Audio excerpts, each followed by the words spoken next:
So we will start with 22. Vasamsi jirnani yatha vihaya navani grihnati naroparani तथा शरीराणि विहाय जीर्णानि अन्यानि संयाति नवानि देहि. Vasamsi means garments. Jirnani means old and worn out.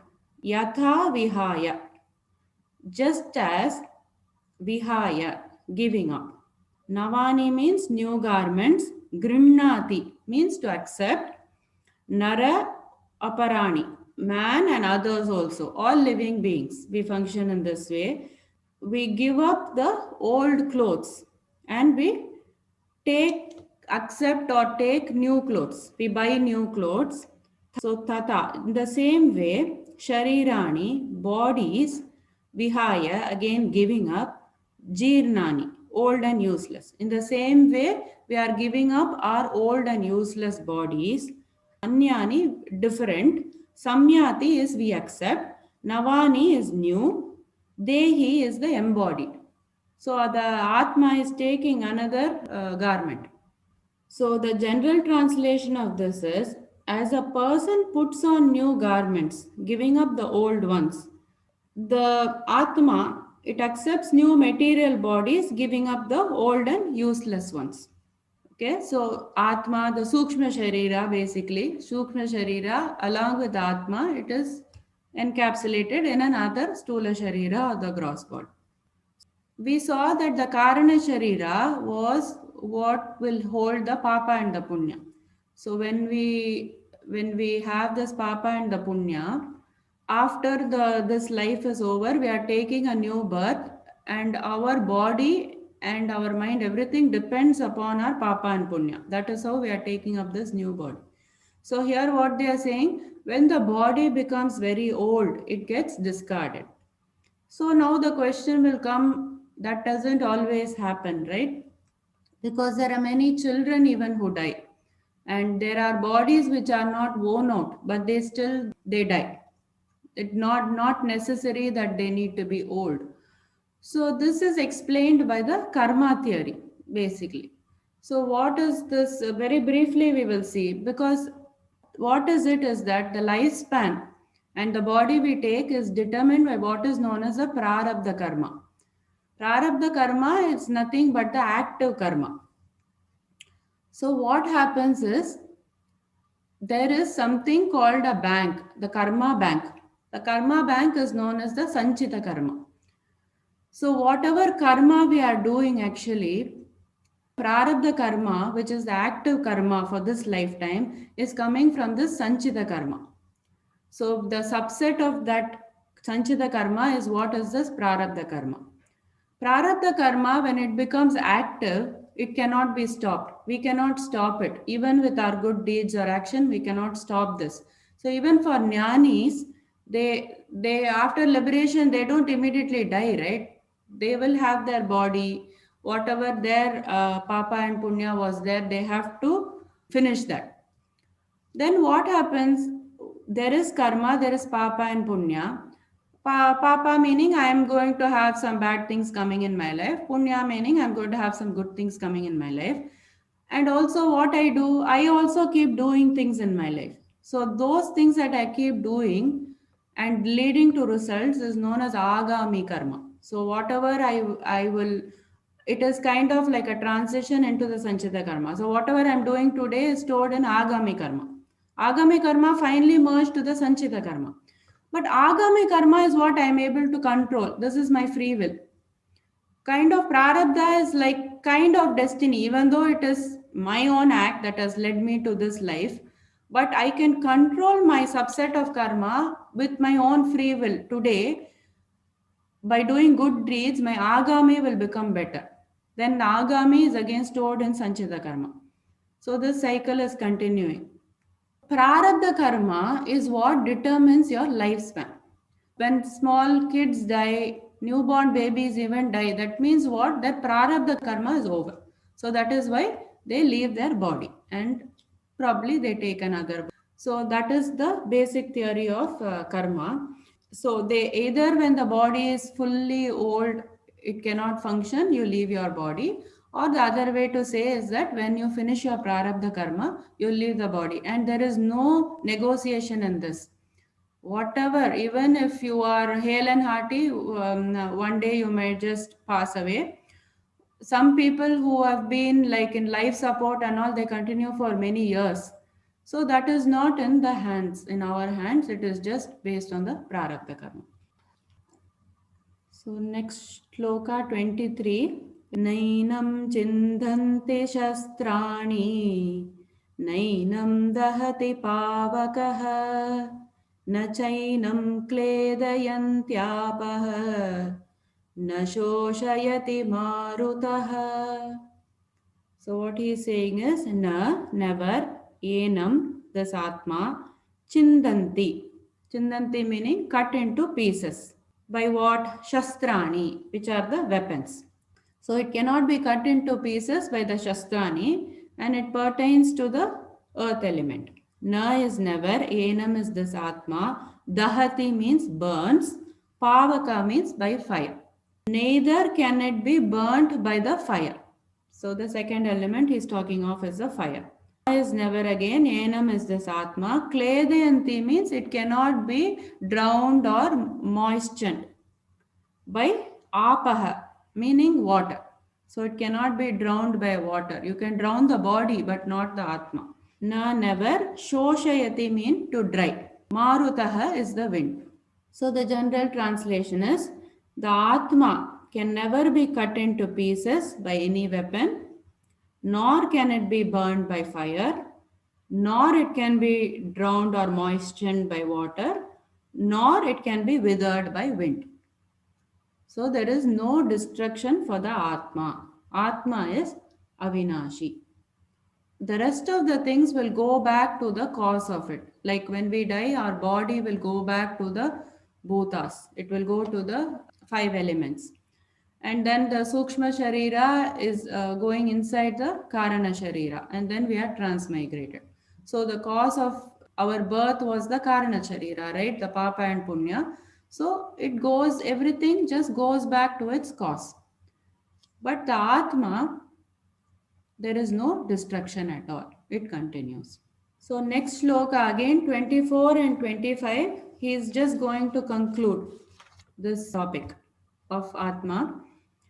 Acchedyoyamadahyyoyam akledyo shoshya evaja nityas sarvagatasthānuh achaloyam sanatanaha.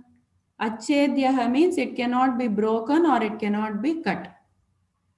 Same concept what he said in the previous shloka. Ayam, this Atma.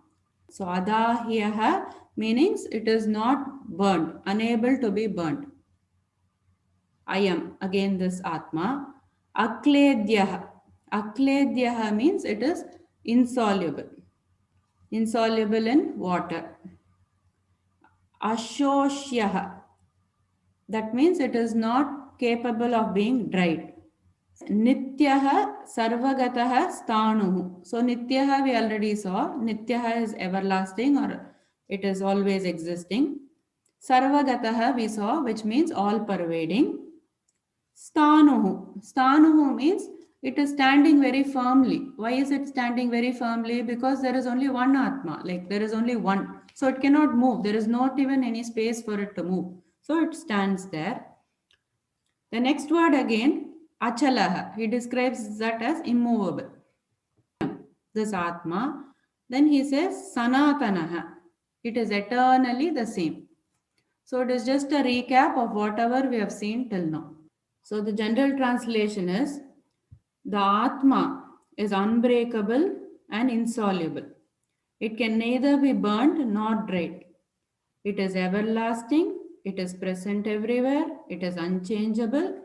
It is immovable and it is eternally the same. So the 21st shloka is Avyaktoyamachintyoyam avikaryoyamuchyate तस्मादेवं विदित्वैनं नानुशोचितुमर्हसि. Avyaktoyam achintyoyam. That means avyaktaha, basically it means it is unmanifested. In this sense, it means it cannot be conceived by the senses. Means what? You cannot see this Atma. It is in the unmanifested form for your senses. It is there existing, but you are not able to see it with your senses. Chintya means it cannot be conceived by the mind. You cannot keep thinking and realize it. Avikaryaha ayam. That is, it is not changing. This we saw. Uchyate. He says it is said. Where is it said? In the Upanishads. Krishna himself is quoting. He is not saying that I think it is like this or, oh, according to me, it is happening like this. No. He says it is told in the Upanishads. Tasmat, therefore, evam, like this, viditva, know this, enam, about your Atma, about this Atma. Na, do not, anushochitum means to lament, arhasi, deserve. So you don't deserve to lament like this, Arjuna, because I told you the highest truth, the nature of your existence, nature of your existence, nature of Bhishma's existence, nature of Drona's existence. Everything is the same. This is the highest truth. I have told you from verses 12 to 25. Digest it. Don't cry. So that is the message here. So general translation is, it is said that the Atma is invisible to the senses. It is inconceivable, immutable. Knowing this, you should not grieve for either your body or anybody's body. So now Krishna, after this, closing it like this, he moves to the next topic. He is going to take it a little bit differently for us and for Arjuna. And he is going to say, okay, Arjuna. Now Arjuna is like us, confused. He doesn't know what is his Atma. Then he says, okay, fine. I understand what you're saying, but it hasn't sunk into me yet. Still, Drona and Bhishma's death is still hurting me. So if he says like this, then Krishna has one more answer. So Krishna will give all types of answers. Whichever appeals to you, take it. That's his point. So shloka number 26. This अथ चैनं नित्यजातं नित्यं वा मन्यसे मृतं तथापि त्वं महाबाहो नैनं शोचितुमर्हसि. So what does he say here? Atha, if, however, cha also, enam, this Atma, nitya jatam. It is always born. Always born meaning there is a cycle. There is a cycle of birth and death. It is always being born, nityam, forever. If you think that this is Atma is always being born, nityam va manyase mritam. Va either, manyase if you think, it is dead. So he is talking about the Atma being born and the Atma dying. Tata means even then, even still, Tvam, you, Mahabaho, mighty armed one, who is the Arjuna, Nayenam shochitum arhasi. You should never lament. You do not deserve to lament. Arhasi is deserve, shochitam is to lament or be sorrowful. So the general translation is, if however you think that this Atma is always born and dies forever, you still have no reason to lament, O mighty Arjuna. So in the next two slokas, he is going to give some justification for what he said. Why did he say this in this way? Jatasya hidravo mrityuhu dhruvam janma mritasya cha tasmada pariharyerte Natvam shochitum arhasi. Jatasya means of the one who has taken birth, he certainly. Dhruvaha means it is a fact. Mrityuhu. Death is a fact, Arjuna. Dhruvam is fact again. Janma, birth. Mritasya, dead. So the birth and death are facts of life. Tasmat, therefore, what should you do? Apariharya is that word, which means unavoidable. Recognize that it is unavoidable. Arte, in this matter. Natvam shochitum arhasi. Same sentence. You do not deserve to lament or be sorrowful.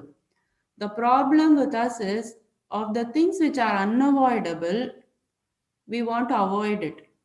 That is our fault. The fault is in our understanding. If it is avoidable, fine, there is a reason I can lament. But all the things happening in this life are unavoidable, except for only the Atma, which is the true existence. Everything else is bound to destruction and it gets lost or stolen, or there is perishing, there is diminishing, all those things that we saw.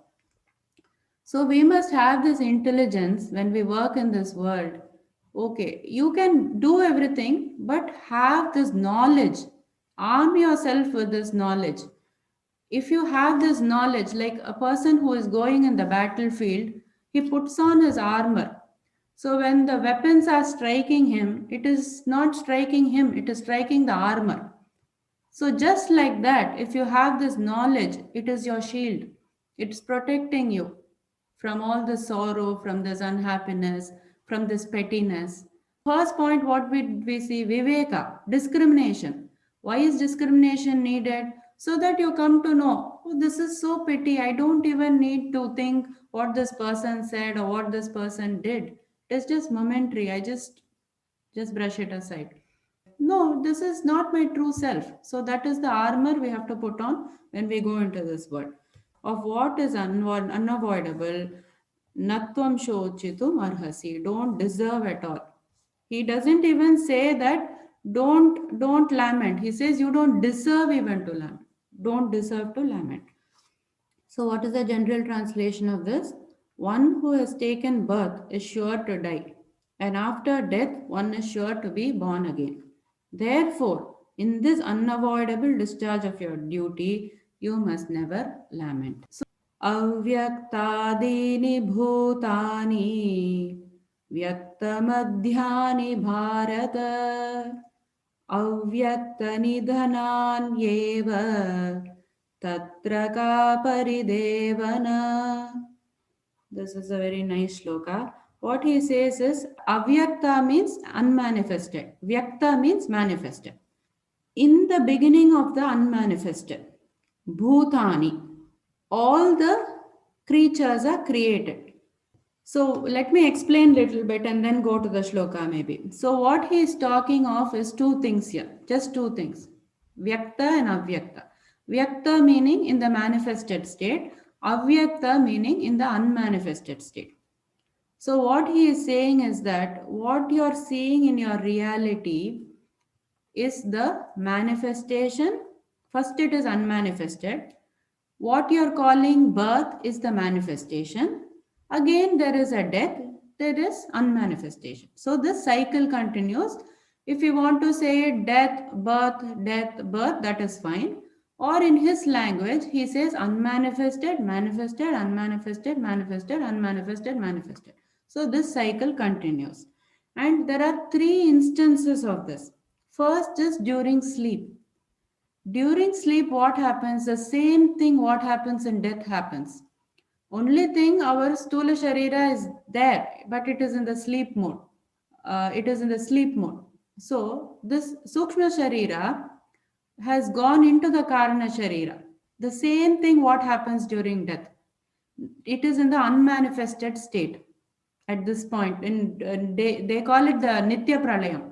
That means daily we are going into dissolution and then we are again coming back. So sleep is unmanifested. Then waking up is manifested. So avyaktam vyaktam. So we see this cycle during our daily life itself. We are manifesting, unmanifesting, manifesting, unmanifesting. And during death also the same thing is happening. Karana Sharira and the Sukshma Sharira, body is in the unmanifest state. Then again, the Stula Sharira comes into being. So that is happening during death. And during Pralayam also the same thing happens. Pralayam means what? The whole jivas, they go into God. Concept is what we have is a Karana Sharira, right? So if I am not liberated, suppose I am not liberated, my Karana Sharira will still exist in Pralayam, but it will be merged with God at that time. After Pralayam, then I will again be with my same Karana Sharira, I will be manifest again. So, three times this manifest, unmanifest things are happening. One during our sleep, then second time in the death, and the pralaya. But it's the same concept. So, that is what he is saying here. So, what is he saying? In the beginning of the unmanifested, all that is created, bhutani, the stula sharira, sukshma sharira, everything, vyakta madhyani bharata. Vyakta means manifested, madhyani means in the middle, bharata. So, madhya, in the middle, there is manifestation, bharata, Arjuna. Avyakta means non-manifested, nidhanani, when it is vanquished, eva, like that. Tatra ka paridevana. Why do you want to lament for this? You know that this is the nature. Instead of saying birth and death, he says manifest, unmanifest cycle always is the part of nature. Whatever you are seeing here is in the manifested state. Whatever you are not seeing is in the unmanifested state. You don't know it. That's why you think it is missing. It is not missing. When somebody dies, they are there as Sukshma Sharira. But it is in the unmanifested state, so you don't know. But this is the nature of existence, Arjuna. So, in this way, if you think also, you should not lament about anything. So, what is the general translation? All created beings are unmanifested in the beginning, manifested in the middle, and unmanifest again after death. So, what is the need for lamentation? Then 29 is one important shloka as well. He is talking about the Mahima of Atmajnana. He is going to close this chapter for now. So he is talking about the Mahima of Atmajnana. So in this, there is a literal translation that we are going to see. There is also an interpretation of this. That also we will see. Because from this, we will get some clues for us to take in our practice. So we need to see that interpretation also. आश्चर्यवत् पश्यति कश्चिदेनम् आश्चर्यवद् वदति तथैव चान्यः आश्चर्यवच्चैनमन्यः शृणोति श्रुत्वाप्येनं वेद न चैव कश्चित्. So it is आश्चर्यवत् is as amazing. Pashyadi kaschit enam. Kaschit enam. Kaschit is someone. Enam is, he is talking about the Atma, and Pashyati is sees it. So, Ascharyavat Pashyati Kaschitenam means someone sees this Atma as amazing. Ascharyavat is amazing. Vadati speaks of. Tata, thus. Eva, certainly. Cha, also. Anyaha, another. So, we don't need all those prepositions and all. Somebody else, another person, speaks about it as amazing. So one sees it as amazing, another person speaks about it as amazing. Ascharyavat, which is amazing. Cha also, enam this atma, anyaha is another, shrunoti, hears of. So someone who hears of this as amazing. Shrutva is having heard, api even, enam this atma, vedana not knows, cha eva, and certainly kaschit. So what he is saying is someone, even when he is having heard of this, he doesn't know about it. He doesn't understand it. Veda is to know. So the general translation is, some look at this Atma as amazing. Some describe this Atma as amazing. And some hear of this Atma as amazing. While others, even after hearing about this Atma, cannot understand it at all. So, now we have to define what is Ascharyam. Ascharyam has two meanings. One meaning we will like wonder. Wonder meaning beyond normal. That is one meaning. Another meaning is rare. So these are the two meanings we have to write. It is beyond the normal and it is very rare. For example, when we talk about the wonders of the world, like the pyramids of Giza, is magnificent, right? It is something beyond normal. So you call it a wonder. And also, you cannot find it everywhere. You have to go to Egypt and see it. That is why it is a wonder and it is also rare. Then it is Ascharya. Okay, with this, we will go into the shloka. He wants to actually say three things. First point he wants to say is that this Atma Jnana is Ascharyam and this Atma Jnani is Ascharyam. So that Atma Jnana, we will take it as wonder. This Atma Jnana is a wonder. Atma Jnani is rare. Okay, that is the first point he wants to make in the first sentence. So now, why is this Atma Jnana Ascharyam? Whenever you want to learn something, you want to learn this Bhagavad Gita, there are actually, when you learn something, there are three things involved: the knower, the object of knowing, and there is an instrument of knowing, like our mind. But in Atma Jnana, what happens is the knower and the object of knowing is the Atma itself. The Atma is a knower. We want to know about the Atma. So the object becomes the subject. Both are the same. So that is why it is very difficult for us to understand this, because of the knower and the known being the same.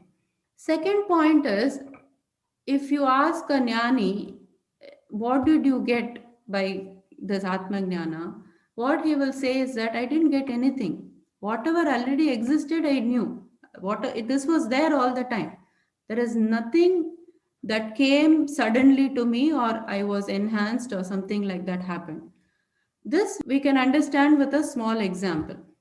10 people are crossing a river, and after crossing the river, one man he goes and he says, okay, let me count if all of us reach safely.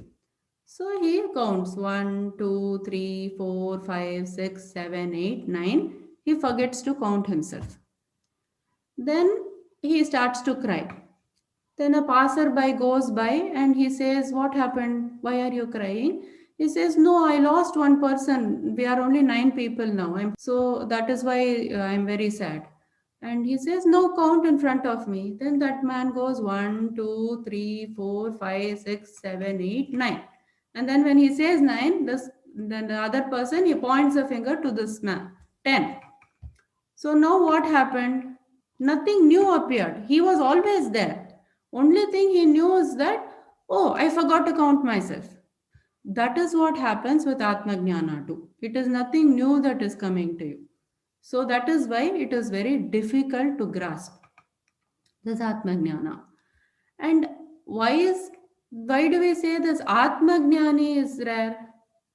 Because he has grasped this very difficult concept. How did he understand this difficult concept? So very few people can understand that this object and this knower are the same, and then there is nothing new that I will get. It is the same thing that I have, but I didn't realize it. All those concepts are difficult to grasp. So the first point is the Atma Jnana and the Atma Jnani are Ascharya. And also for Atma Jnani, what happens is, suppose there is an Olympic gold medalist. He has struggled so much in his life to get there. Atma Jnani also has undergone a lot of trouble in lot of lifetimes to get to where he is, to realize the truth. So that is why he is also rare. Some people who get liberated, it's not the work of just this Janma, it is the work of many, many Janmas. So that is why they are also very rare. The second point that Krishna wants to make is the teaching is Ascharyam and the teacher is Ascharyam. The teaching is a wonder and the teacher is a rarity. So why is the teaching Ascharyam? Because if you have to explain any subject, you can describe about the subject very easily. You will say, okay, if you want to know about a person called Ramesh, you'll say, oh, he's tall, he's got a mustache. So then the other person comes to know what it is. But Atma, no description, just abstract. So that is why the teacher who explains this very skillfully is very rare. And the teaching itself, which has been imparted, is a wonder. So that is the second point. Third point that he wants to make is the listening is a wonder and the listener is rare. The listening, why is it a wonder? Because even though we know that we are suffering, we know we have bondage, nobody will relate the Atma to your daily problem. If you tell somebody that actually it's you don't know about your Atma, that's why you're undergoing all this suffering, nobody is willing to accept that fact. So these 3 points Krishna is trying to make here. So we finished with this. So 30th shloka, he completes everything. He just closes this chapter. He wants to change the topic and give us more hope to get to this level. Dehi nityam avadhyoyam dehe sarvasya bharata tasmat sarvani bhutani natvam shochitumarhasi. So, Dehi means the embodied, the owner of this material body. Nityam, Nityam is eternal. Avadhyaha, Vadhyaha means being killed. Avadhyaha means cannot be killed. Dehi Nityam Avadhyoyam. Avadhyaha Ayam, this Atma. This Atma is eternal and it cannot be killed. Dehe Sarvasya Bharata. Dehe is the body, in the body, Sarvasya of everyone, Bharata, descendant of Bharata, which is Arjuna. Tasmat is therefore, Sarvani is all, Bhutani is living entities. So all the living entities that are born basically, Natvam Shochitum Arhasi. You do not deserve to lament, O descendant of Bharata. He who dwells in the body can never be slain. Therefore, you need not grieve for any living being. Sarvam Krishnarpanam.